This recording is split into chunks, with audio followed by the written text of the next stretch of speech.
30 seconds.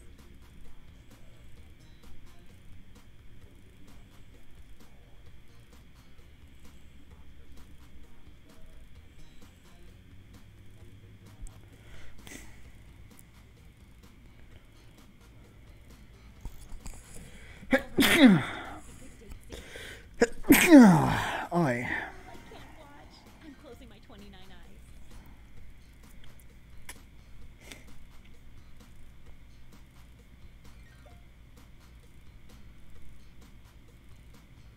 Okay, let's see 'em. Your eyes?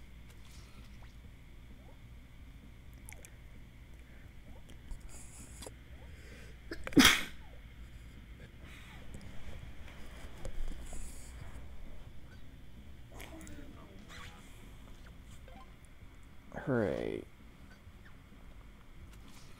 I scored this time. Oh, I just got the pun. Whenever you successfully go on a date, you score.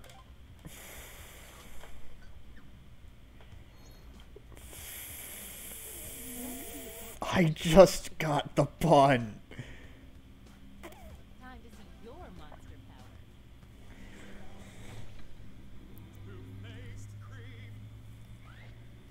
The creep earns a bonus heart for every player they reject, but only on nights they successfully get a date. It can be hard to trust a creep.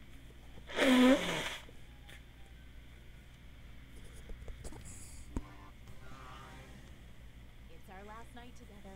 Make it count. And you get 2 hearts for dating tonight instead of 1 because it's such a special night. And there's a full moon. So fun. Tanoshi. Get to messaging.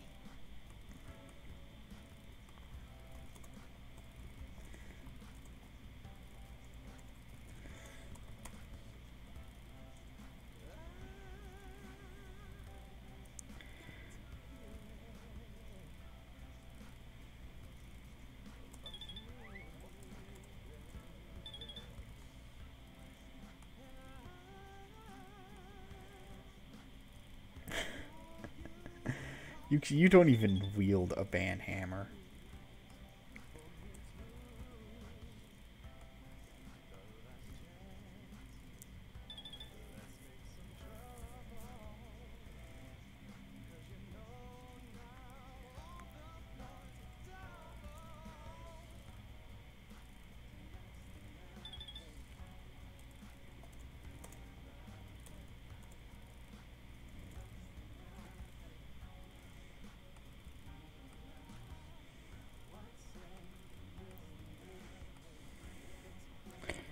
Alrighty, what's the Jackbox disc? What's Yuxi doing on Jackbox's Discord? Once again, it's time to pick your date. Oh boy. Oh, love. So much potential for disaster and heartbreak. Time to see the dates. Let's see Yuxi's status in. Oh, you posted the stuff. I see. All right, cool.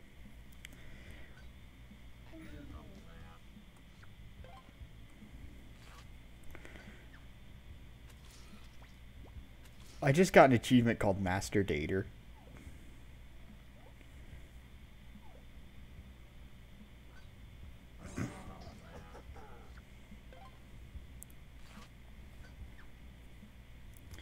Alrighty, that was a boring metagame. But anyway, we're gonna give it one more go. And if anyone else wants to, Tally up any after-party bonus hearts. how the hell did you Who's get the so? monster hunter hunting this whole time? The vengeful ghost, who they did it 4 times. I got you. I won as the monster hunter. I won as Reimu. I'm the best Reimu.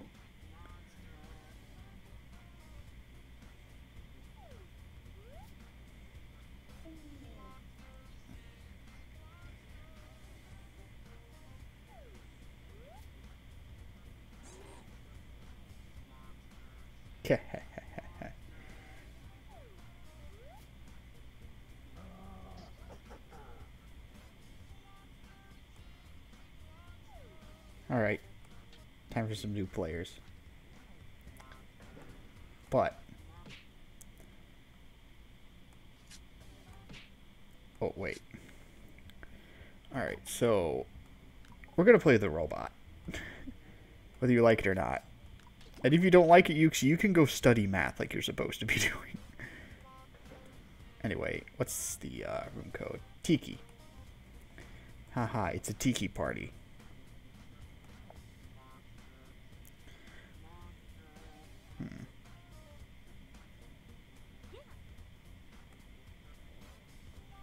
Then who is? Oh, someone named Robot.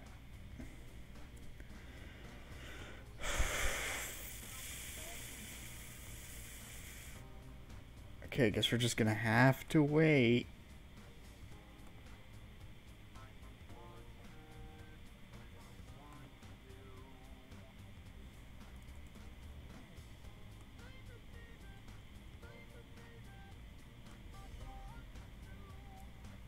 Alright, I'm gonna be waiting for a bit. And if people don't come back, I'm just gonna blast on out of here.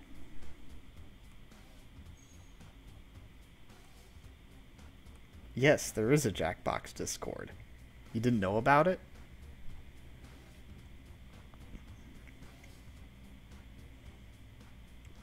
Also, please come in, Quish.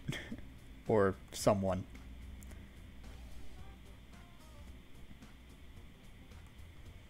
Somebody, somebody. Somebody to love.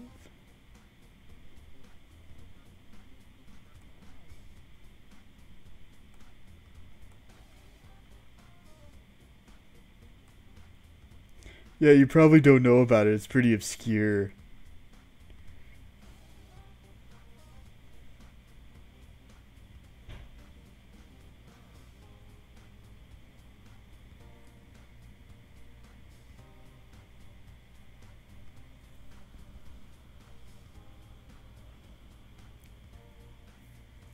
I guess it's just you and me.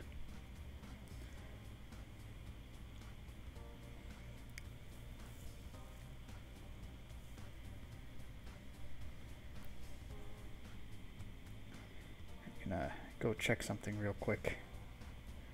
Check my...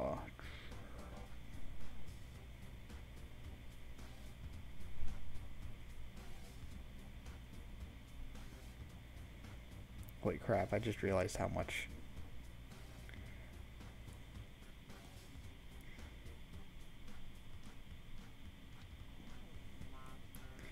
What, and you felt betrayed? Well, how about you play with the robot, and I won't be able to trick you as easily.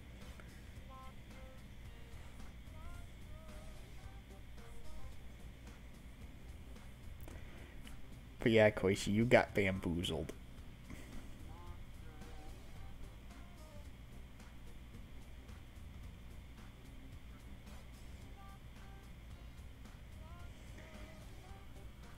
And that's why Mima is no longer in Toho.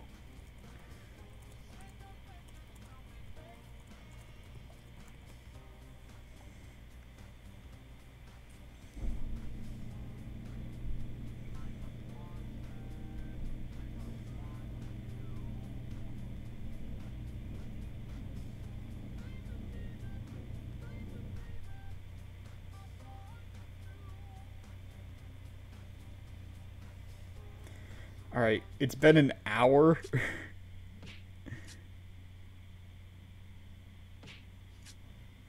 So I'm gonna switch on back to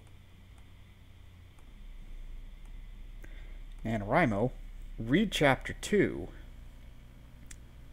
as it is right now. It is very much subject to change, but I would like to read a couple of things that I want you, Koichi, and Yuxi to contemplate, and anyone else in the chat listening. Alrighty. Chapter 2. Cece heard loud banging on his hotel door. Each bang at his right also banged. Each heard loud. Each knock also. Each knock also knocked at his throbbing head. He grabbed the aching bulb attack.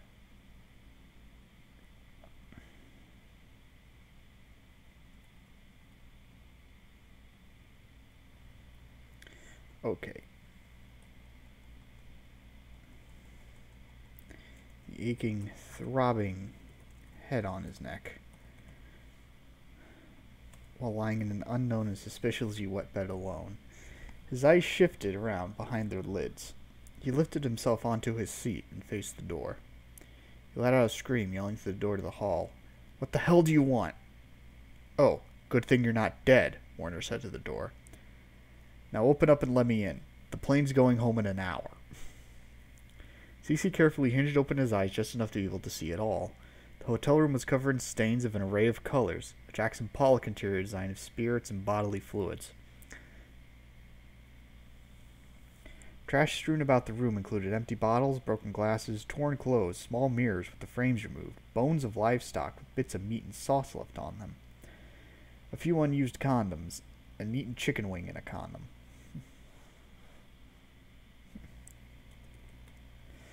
Any piece of furnishing that was supposed to be standing was toppled over.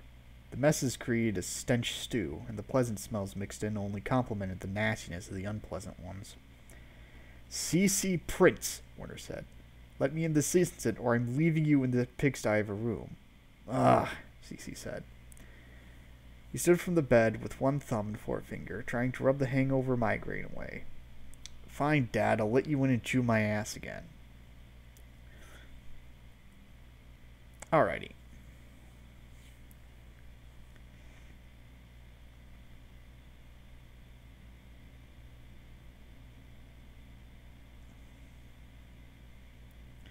Alrighty, here's the thing problem I have with this little comment. One, I feel like age is not as important as, say, maturity.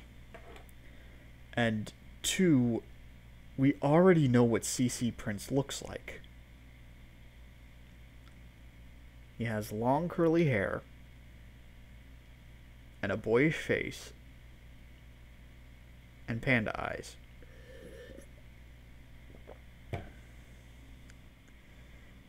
And sure, we don't know what Warner looks like yet, but we're going to find out.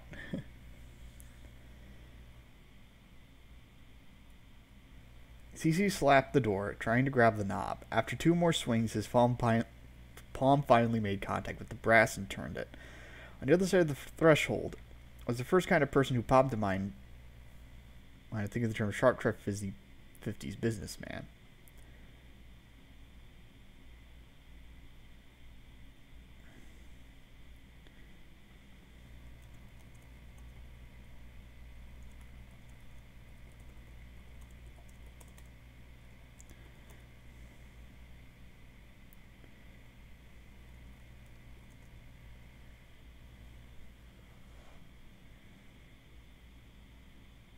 He was scowling at Cece's cringing face. "You really did quite a job destroying this place," he said. "Literally. This is why tickets run your fans 3 digits." He poked at the chicken bones, practicing safe sex with his polished dress shoe. "If your fans knew they were paying for reimbursement fees and settlements for vandalism suits, your venues would be empty." "Save me the sermon," Cece said.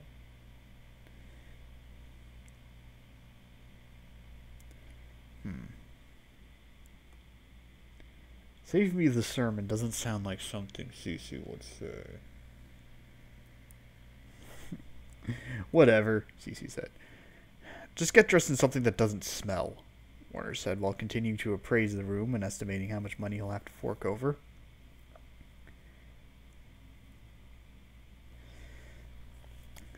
He paid special attention to the floor, trying not to step on something that could pierce through his shoe, prick into his bloodstream, and give him whatever horrible arcane venereal disease Cece and his groupies may have been carrying. Then saw a piece of paper crumpled in myriad folds in the corner of the bed. It was open, and one could see that there were magazine clippings on it. Warner pulled out a pair of tweezers and picked up the note by one corner. He examined the paper, noticing where individual letters were part of the note, which were whole words, and even which were whole phrases. He read, "Dear CC Prince, you're invited to the 27 Club. I'll chauffeur you there. You better get ready to die. Love, CL, your biggest fan." Warner looked over. Is anyone still here? Warner looked over to the bathroom door where Cece turned on the shower in the bathroom. He put the note down exactly where he found it and sanitized the tweezers with a moist towel left from the hotel's room service.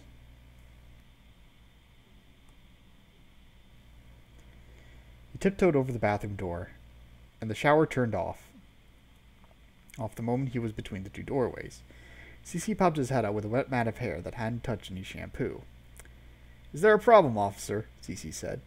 He stepped out of the shower and offered Warner to appreciate the human form, or at least a pasty, malnourished one. Warner stared at CC's feet for a split moment, trying to avoid anywhere between the feet and the eyes, and went straight back to CC's panda eyes. He wondered why CC even wore high shadow, considering how the bags under his eyes do a good enough job for that. "There's a note for you on your bed," Warner said. "Did you read it?" "Oh, a letter? For me?" He grabbed for the clothes he slept in until Warner cleared his throat loudly. Cece's hand stopped midair while turning his head at Warner. Cece then grabbed a fresh towel and girded his loins with it.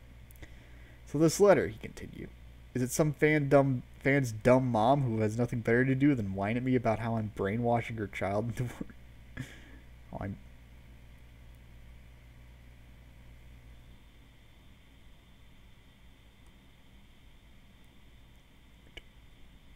Her... And then he gets interrupted. "It's a death threat, you dolt." He stomped his foot on the wet linoleum. "Someone's out to kill you." "Oh, that thing.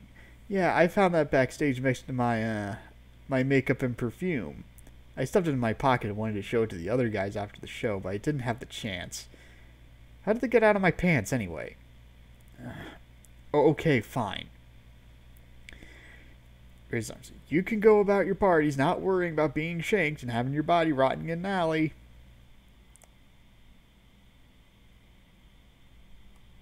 "Let me do all the worrying."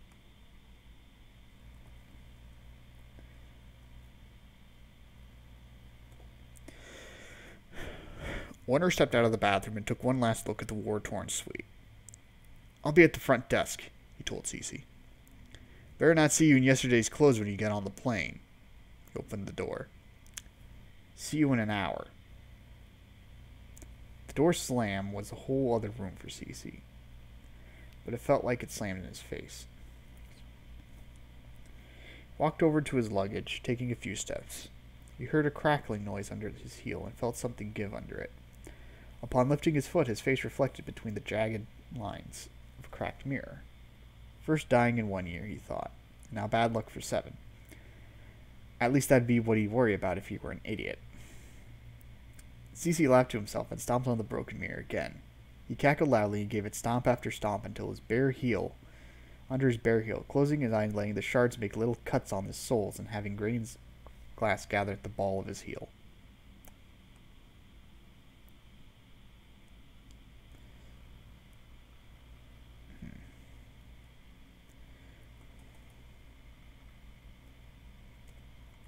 Grains of ground glass gather at the ball of his heel. He said between fits of chuckling, 7 years, 7 years, 7 years of bad luck for me. 7 years, 7 years.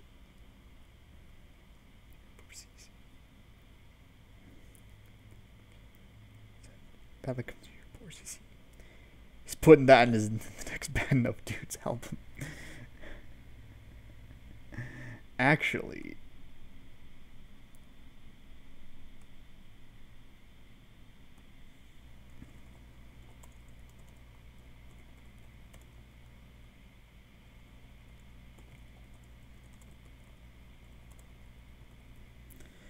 Alright, and considering that effing no one is here, I think I'm going to stop the stream now.